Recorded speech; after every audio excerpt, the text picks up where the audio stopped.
ರಂಜಿತಾ ದುನಿಯಾಗೆ ಸ್ವಾಗತ. ನಾನಿವತ್ತು ಈ ವಿಡಿಯೋದಲ್ಲಿ IVFನಲ್ಲಿ ಫಸ್ಟ್ ಪ್ರೊಸೀಜರ್ ಅಂತಲೇ ಹೇಳ್ಬೋದು ಓವಮ್ ಪಿಕಪ್ ಅನ್ನೋದು. ಸೊ ಹಾಗಾದ್ರೆ ಇದು ಓವಮ್ ಪಿಕಪ್ ಅಂದರೆ ಏನು?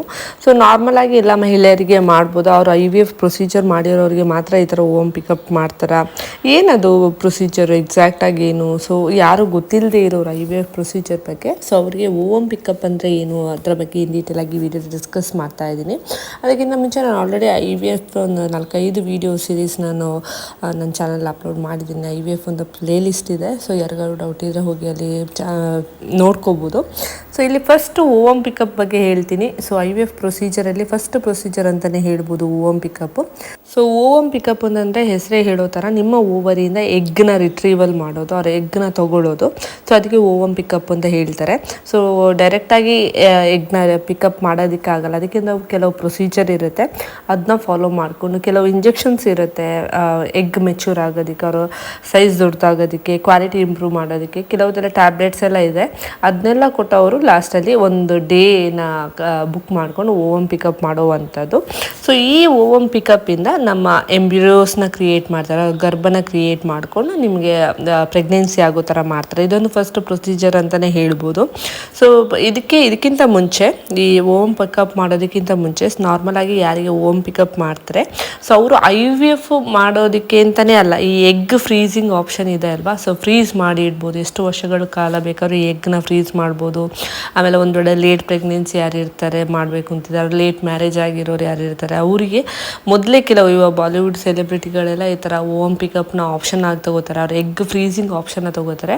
ಸೊ ಅದರಲ್ಲಿ ಅವ್ರಿಗೂ ಇದೇ ಪ್ರೊಸೀಜರ್ ಅಂತಲೇ ಹೇಳ್ಬೋದು. ಈವನ್ IVF ಮಾಡ್ಕೊಳ್ಳೋರು, ಇಮಿಡಿಯೇಟ್ ಮಾಡ್ಕೊಳ್ಳೋರು ಈ ಥರ ಮಾಡ್ತಾರೆ. ಅವರು ತುಂಬ ವರ್ಷಗಳ ನಂತರ IVF ಮಾಡೋರು, ಅವರು ಎಂಬ್ರಿಯೋ ಟ್ರಾನ್ಸ್ಫರ್ ಮಾಡೋರು, ಆ ಥರದ್ದು ಏನಾದ್ರು ಆಪ್ಷನ್ ಇಟ್ಕೊಳ್ಳೋದು ಅಂತಂದರೆ ಅವರು ಕೂಡ ಈ ಪ್ರೊಸೀಜರ್ನ ಮಾಡೋವಂಥದ್ದು. ಸೊ ನಾರ್ಮಲಾಗಿ ಪೀರಿಯಡ್ಸ್ ಸೆಕೆಂಡ್ ಡೇ ಕರೆಸ್ತಾರೆ. ಅದಕ್ಕಿಂತ ಮುಂಚೆ basic hormone test, blood test ಅದೆಲ್ಲ ಆಗಿರುತ್ತೆ. ಸೊ ಎಲ್ಲ ಕರೆಕ್ಟ್ ಆಗಿದೆ ಅಂತಂದರೆ IVFನ ಸ್ಟಾರ್ಟ್ ಮಾಡೋವಂಥದ್ದು. ಸೊ ಇದಕ್ಕೆ ಸೆಕೆಂಡ್ ಡೇ ಆಫ್ ಪೀರಿಯಡ್ಸಲ್ಲಿ ನಿಮ್ಮ ಪೀರಿಯಡ್ಸ್ನ ಸೆಕೆಂಡ್ ಡೇ ಸ್ಕ್ಯಾನಿಂಗ್ ಮಾಡ್ತಾರೆ. ಸೊ ಎಂಡೋಮೆಟ್ರಿಯಮ್ ಲೈನ್ ಹೇಗಿದೆ, ಎಗ್ ಸೈಜ್ ಎಷ್ಟಿದೆ, ಎಷ್ಟು ಎಗ್ಗಳ ರಚನೆ ಆಗಿದೆ, ಇದೆಲ್ಲ ನೋಡಿಕೊಂಡು ಅವರು ಈ ಮಂತಲ್ಲಿ IVF ಟ್ರೀಟ್ಮೆಂಟ್ನ ಮಾಡ್ಬೋದು, ಅವ್ರು ಓವಮ್ ಪಿಕಪ್ನ ಮಾಡ್ಬೋದು ಅಂತ ಕನ್ಸಿಡರ್ ಮಾಡಿಕೊಂಡು ಅವ್ರು ನೋಡ್ಕೊಳ್ಳೋವಂಥದ್ದು.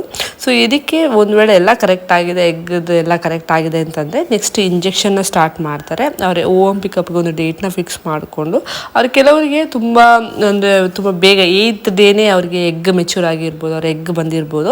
ಕೆಲವರಿಗೆ ಕೆಲವು ಕ್ವಾಲಿಟಿ ಡಿಫ್ರೆನ್ಸ್, ಹಾರ್ಮೋನ್ ಇಂಬ್ಯಾಲೆನ್ಸಿಂದ, ಅವ್ರ ಬಾಡಿ ಪ್ರಾಬ್ಲಮಿಂದ ಆಗಿರ್ಬೋದು. ಕೆಲವರಿಗೆ 12th ಡೇವರೆಗೂ ಇರ್ಬೋದು. ಸೊ ಎಕ್ಸಾಕ್ಟಾಗಿ ಇದೇ ದಿನ ನಿಮಗೆ ಓವಮ್ ಪಿಕಪ್ ಆಗುತ್ತೆ ಅಂತ ಹೇಳೋಕ್ಕಾಗಲ್ಲ. ಸೊ ಅವರ ಕಂಡೀಷನ್ ಮತ್ತು ಎಗ್ ಎಷ್ಟು ಮೆಚ್ಯೂರ್ ಆಗಿದೆ, ಎಷ್ಟು ಕ್ವಾಲಿಟಿ ಇದೆ, ಎಷ್ಟು ಎಗ್ ಸೈಜ್ ಇದೆ ಅದನ್ನೆಲ್ಲ ನೋಡ್ಕೊಂಡು ಡಾಕ್ಟರ್ಗಳು ಓವಮ್ ಪಿಕಪ್ ಡೇಟ್ನ ಫಿಕ್ಸ್ ಮಾಡೋವಂಥದ್ದು.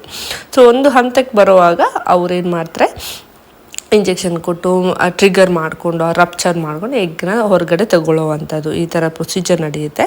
ಸೊ ಒಂದು ವೇಳೆ ನಿಮಗೆ ಏನಾದರೂ ಓವಮ್ ಪಿಕಪ್ ಮಾಡ್ತಿದ್ದೀರಾ ಅಂತಂದರೆ ಸೆಕೆಂಡ್ ಡೇಯಿಂದ ಅವರು ಡಾಕ್ಟರ್ಗಳು ಇದು ಮಾಡೋವಂಥದ್ದು, ಅವರು ಇಂಜೆಕ್ಷನ್ ಕೊಡ್ತಾರೆ. ಇಂಜೆಕ್ಷನ್ ಏನಕ್ಕೆ ಅಂತಂದರೆ ಎಗ್ ನಿಮಗೆ ಈಸಿಯಾಗಿ ಸೈಜ್ ಇನ್ಕ್ರೀಸ್ ಆಗೋದಕ್ಕೆ ಇಂಜೆಕ್ಷನ್ನ ಕೊಡ್ತಾ ಬರ್ತಾರೆ. ನಾರ್ಮಲಾಗಿ 8 ಇಂಜೆಕ್ಷನ್ ಥರ 5 ಇಂಜೆಕ್ಷನ್ಸ್ ಇರುತ್ತೆ. ಕೆಲವು ಇಂಜೆಕ್ಷನ್ಗಳು ನಿಮ್ಮ ಹೊಟ್ಟೆಯ ಭಾಗದಲ್ಲಿ ಕೊಡ್ತಾರೆ, ಇಲ್ಲಾಂದರೆ ಇನ್ನೂ ಕೆಲವು ಇಂಜೆಕ್ಷನ್ ನಿಮ್ಮ ತೊಡೆಯ ಭಾಗದಕ್ಕೆ ಕೊಡ್ತಾರೆ. ಸೊ ಅದಾದಮೇಲೆ ಈ ಇಂಜೆಕ್ಷನ್ ಕೊಡ್ತಾ ಬಂದಾಗ ಡೈಲಿ ಒಂದು 2 ಡೇಸ್ ಬಿಟ್ಟು 3 ಡೇಸ್ ಬಿಟ್ಟು ಕೆಲವರಲ್ಲಿ ಪ್ರತಿದಿನ ಈ ಥರ ಸ್ಕ್ಯಾನಿಂಗ್ ಮಾಡೋವಂಥದ್ದು, ಎಷ್ಟು ಬೆಳವಣಿಗೆ ಆಗಿದೆ, ಅವರು ಇಂಜೆಕ್ಷನ್ಗೆ ಎಷ್ಟು ರೆಸ್ಪಾನ್ಸ್ ಮಾಡ್ತಾ ಇದೆ, ಅವ್ರ ಎಗ್ ಯಾವ ಥರ ಡೆವಲಪ್ ಆಗಿದೆ ಅದನ್ನೇ ನೋಡಿಕೊಂಡು ಡೋಸೇಜ್ಗಳನ್ನ ಜಾಸ್ತಿ ಮಾಡೋವಂಥದ್ದು. ಇನ್ನು ಕೆಲವರಿಗೆ ಬೇರೆ ಡೋಸೇಜನ್ನು ಕೊಡ್ಬೋದು, ಅವರ ಬಾಡಿ ಯಾವ ಥರ ಸಪೋರ್ಟ್ ಮಾಡುತ್ತೆ ಅದರ ಮೇಲೆ ಇಟ್ಕೊಂಡು ಅಂತಲೇ ಹೇಳ್ಬೋದು.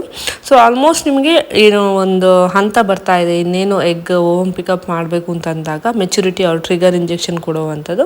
ಈ ಟ್ರಿಗರ್ ಇಂಜೆಕ್ಷನ್ ಸಾಮಾನ್ಯವಾಗಿ ರಾತ್ರಿ ಕೊಡ್ತಾರೆ. ಸೊ ಈ ಇಂಜೆಕ್ಷನ್ ಕೊಟ್ಟಾದಮೇಲೆ 36 hours ಒಳಗಡೆ ಏನು ಮಾಡಬೇಕು, ನಿಮಗೆ ಎಗ್ನ ಹೊರಗಡೆ ತಗೋಬೇಕು. ಸೊ ಅದಕ್ಕೆ ಅದು ಟೈಮಿಂಗ್ ತುಂಬಾ ಮುಖ್ಯ ಆಗಿರುತ್ತೆ. ಒಂದು ವೇಳೆ ಟೈಮಿಂಗ್ ಆ ಕಡೆ ಈ ಕಡೆ ಆದರೆ ಎಗ್ ರಪ್ಚರ್ ಆಗಿ ಅವ್ರು ಒಡೆದೋಗೋ ಚಾನ್ಸಸ್ ಇರುತ್ತೆ ಅಂತ ಡಾಕ್ಟರ್ಗಳು ರಾತ್ರಿ ಟೈಮಲ್ಲಿ ಈ ಇಂಜೆಕ್ಷನ್ ಕೊಡುವಂಥದ್ದು, ಟ್ರಿಗರ್ ಇಂಜೆಕ್ಷನ್. ಇದು ಮೇಯ್ನಾಗಿ ಇವಾಗ ಓಮ್ ಪಿಕಪ್ ಅಂತ ಹೇಳ್ತೀವಲ್ಲ, ಸೊ ನಮ್ಮ ಎಗ್ ಮೆಚೂರ್ ಆಗಿದೆ ಅಂತಂದಾಗ ಆ ದಿನ ಓಮ್ ಪಿಕಪ್ ಇದರಲ್ಲಿ ಏನು ಮಾಡ್ತಾರೆ, ಅನಸ್ತೀಶಿಯಾ, ಲೋಕಲ್ ಅನಸ್ತೀಶಿಯಾ ಕೊಟ್ಕೊಂಡು ಓಮ್ ಪಿಕಪ್ನ ಮಾಡುವಂಥದ್ದು.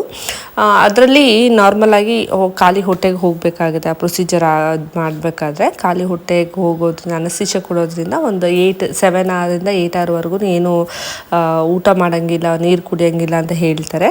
ಆಮೇಲೆ IUV ಮಾಡೋದಕ್ಕೆ ಹೇಳ್ತಾರೆ. ಆ ಟೈಮಲ್ಲೇ ಎಗ್ ರಪ್ಚರ್ ಆಗೋದಕ್ಕೆ ಇವಾಗ ಟೈಮ್ ಮೇಂಟೈನ್ ಮಾಡೋದು ತುಂಬಾ ಮುಖ್ಯ. ಈ ಟೈಮಿಗೆ ಬನ್ನಿ ಅಂತಂದಾಗ ಆ ಟೈಮ್ಗೆ ಹೋಗಿ ನೀವು ಎಗ್ ರಪ್ಚರ್ ಈ ಥರ ಟ್ರೀಟ್ಮೆಂಟ್ನ ತೊಗೋಬೇಕು, ಆ ಪ್ರೊಸೀಜರ್ನ ಫಾಲೋ ಮಾಡಬೇಕಾಗುತ್ತೆ. ಒಂದು ವೇಳೆ ಟೈಮ್ ಆ ಕಡೆ ಈ ಕಡೆ ಅಂತಂದರೆ ಆ ಎಗ್ ಏನು ಬಂದಿದೆ ಅದು ಲಾಸ್ ಆಗೋ ಚಾನ್ಸಸ್ ಇರುತ್ತೆ.